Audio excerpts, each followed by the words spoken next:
നെയ്യാറ്റിൻകരയിൽ ഒരു കുടുംബത്തിലെ 3 പേരെ വീടിനുള്ളിൽ മരിച്ച നിലയിൽ കണ്ടെത്തി. മണിലാൽ, ഭാര്യ സ്മിത, മകൻ അഭിലാൽ എന്നിവരാണ് മരിച്ചത്. ഭക്ഷണത്തിൽ സയനൈഡ് കലർത്തി കഴിച്ച് ആത്മഹത്യ ചെയ്തതെന്നാണ് സംശയം.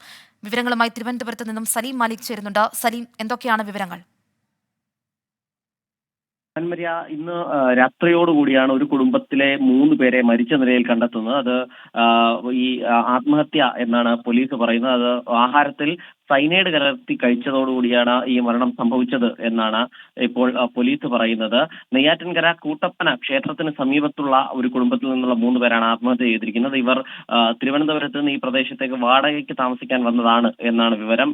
ഈ മരണകാരണം വ്യക്തമല്ല, എങ്കിലും അതൊരു ആത്മഹത്യയാണ് എന്ന നിലയിലാണ് പോലീസ് ഇപ്പോൾ കാര്യങ്ങൾ കൈകാര്യം ചെയ്യുന്നത്. എന്താണ് ഈ ആത്മഹത്യക്കുണ്ടായ കാരണം എന്നതുൾപ്പെടെയുള്ള വിഷയത്തിൽ പോലീസ് പരിശോധന ആരംഭിച്ചിട്ടുണ്ട്. ഗൃഹനാഥനായ മണിലാൽ, ഭാര്യ സ്മിത, ഒപ്പം മകൻ അഭിലാൽ എന്നിവരാണ് ഈ ആത്മഹത്യ ചെയ്ത നിലയിൽ കണ്ടെത്തിയ 3 പേർ. ആൻമരിയ.